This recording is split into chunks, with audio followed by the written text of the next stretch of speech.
I want to show you today how I color with Prismacolored pencils. So a couple of days ago I finished one of my pieces, and this is what it looks like. So it's really fun and colorful, and the thing that I really like is the blending possibilities, which are really fun with Prismacolor. So I'll show you guys how to do some of that. The main reason why I really want to do these colored pictures is, well, first of all, they're just fun and relaxing. But the other reason is because I'm hoping to get them maybe like framed or laminated or something, or matted at least, and to put them up around the house to make it a little more cheerful for the kids, at least like in one of our rooms. So yeah, so I already started on the next one that I want to show you guys, but I can tell you what I did, and it's not going to matter too much because so far all I've done is pretty much put just a single layer of color on those waves that you see. And then for the sky, I did blend it with, I think, maybe like 3 or 4 different colors, but I'll show you more blending, so it shouldn't be too big of a deal. So let's get started.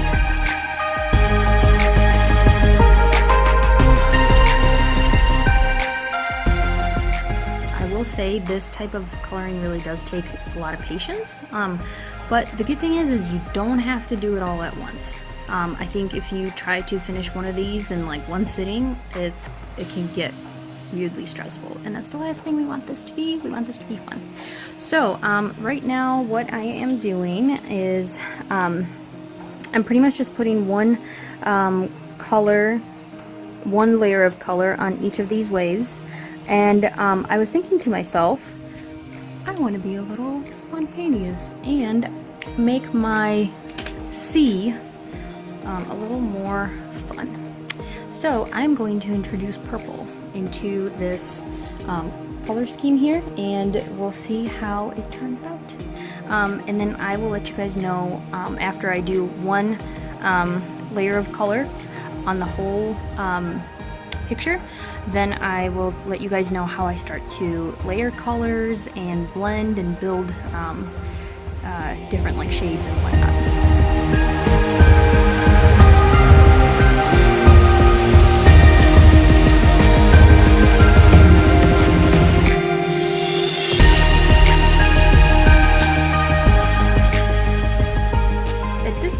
I have pretty much covered every single surface with at least one layer of color. What I'm going to do now real quick is I'm going to go into those little tiny white spaces between the scale looking things, and I'm actually going to use a permanent marker, I think a black and blue one maybe, and maybe purple, and I'm going to outline, or I should say fill those in with permanent marker. So I'll let you see that when I'm done.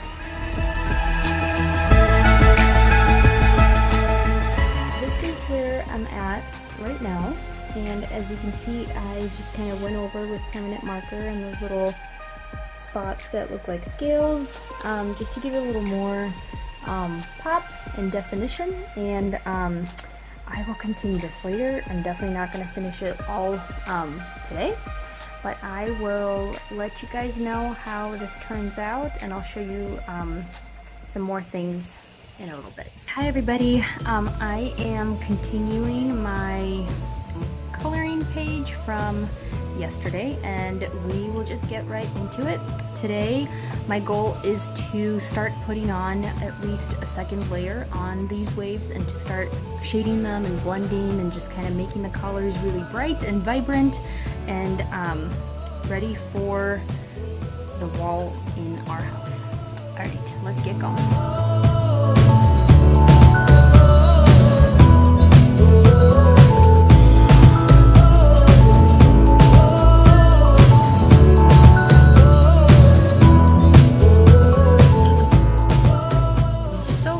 This is where I'm at.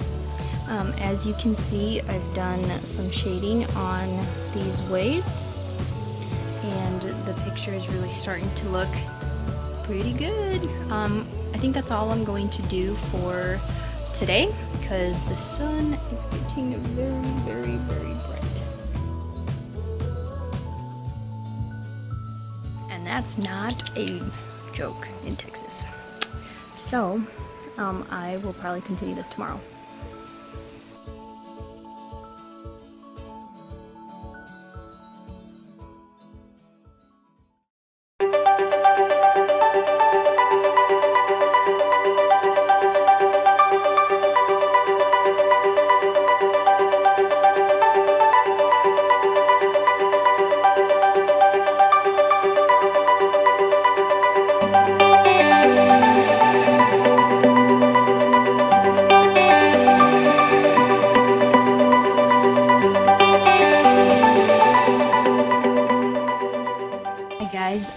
So I'm continuing on my piece here, and I know you've already seen me working on it today, but I just wanted to show you guys kind of a little update. So it's really starting to look pretty cool, I think. And in this video, I don't necessarily want to give you like step by step of what I'm doing. I don't even know if people are interested in that. I kind of just wanted to show you guys how I do it quickly, and if anyone wants to see more step-by-step things on how to achieve this kind of look, you know, I'd be happy to do more videos on that. So pretty much to give you guys an update, the way that I do the blending really quickly is I put down like a color that I want, you know, one of the waves to be, and then I do it very lightly. You don't want to like smooth out the paper completely, otherwise you won't be able to layer on it. So I do it very lightly, and then I'll go over with black at the very base, or a very dark color in the same type of color, for example like a dark blue on a blue wave, and then I'll just kind of gradually do you know, like black, and then like lighter colors, lighter, and then almost like a white or a gray at the very top, and then I'll go over with that base color on the whole thing, and that's when you can really start pressing down really hard and smoothing everything out, and then after that point you pretty much can't alter the wave anymore. For example, you can see on this one right here, I tried to go over it after I had already burnished it, which pretty much means I smoothed everything out and pressed really hard with my pencil, and it really didn't turn out that great. You can see that it's not very even. The color starts to kind of get clumpy. It's really weird, so try not to do that. You can always add more intensity later on by going over everything with a colored pencil again, but you can't go back at a certain point if you want to add more shadows and whatnot. So I'll continue doing this, and I'll catch up with you in a couple minutes.